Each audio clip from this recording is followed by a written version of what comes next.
Leg day today, 182.4 pounds on the scale, so we're moving up. It'll continue to move up as I continue to eat a lot these next few weeks. Here you can see me doing the full stack plus a 10 on the adductor machine, just like normal. Really focusing on the end ranges of motion, holding the bottom stretch and also holding the top here of the contraction. So I only have one leg day per week. If you're new to lifting, or if there's not a reason for you to only do one leg day a week, I would recommend 2 leg days a week. That's what I've done for years before this.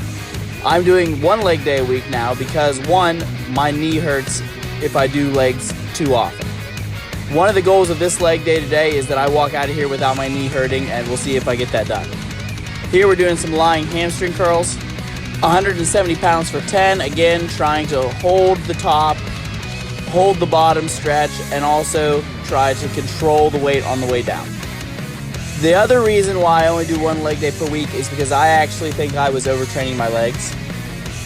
My legs were just always fatigued, and from watching my leg days, it looked like I was going pretty hard on them, so I cut it back to 1 leg day per week. And now my legs feel fatigued for almost the entire week, but usually about Friday, they feel good, and I usually work legs on Sunday. So there's about 2 days where my legs feel good a week. So for me, I found that the 1 leg day works very well, at least for me at the moment right now. Now always make sure you finish your hamstring curls the whole way. Don't just stop because you can't get up to the top. Go ahead and finish those. So I'm trying hack squat again for the first time in a few months. These were causing quite a bit of knee pain, but today they did not. I think there's a few reasons why. One is that I am controlling the weight on the way down and I am sitting in the bottom for a second. I'm still pushing into the pad at the bottom, but because I'm sitting there, there's not a rebound effect and I'm not like jamming my knees out. The other thing I'm doing here, and I'm just playing around trying to figure out what feels the best, is there's actually a foam roller underneath my shoulders here, which is why my upper body is sort of pushed forward at an angle. I actually really like that. That felt so good. I'm gonna keep doing that. I don't know why. It might just be the stability I feel with my hips. My hips just feel in a better spot there when I'm doing that. Back to the hamstrings here with the seated hamstring curl.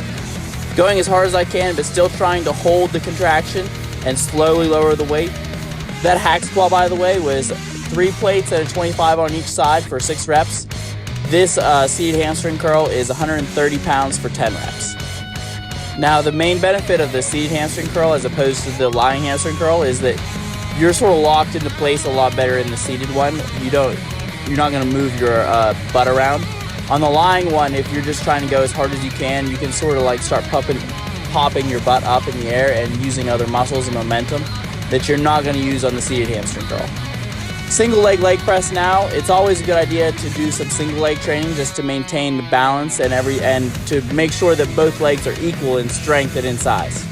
Whenever you do 2 leg motion, you can actually favor one leg over the other one, and so the one leg will get more stimulus than the other. So you want to do some single leg motions, try and make sure those are even. At least that's how I think of it. I'm not sure if that's 100% right or not, but that would be my explanation as to why you'd want to do single leg training. Leg press too, when you go single leg, you'll be humbled very quickly. You think you can just do half of what you could normally do, but you cannot. It is less than half. I usually do about 4 plates of the leg press, and I had a plate and a 25 there. And that was only for 8 reps. Now we're all the way back to the leg extension, the last exercise of the day, just finishing out the quads.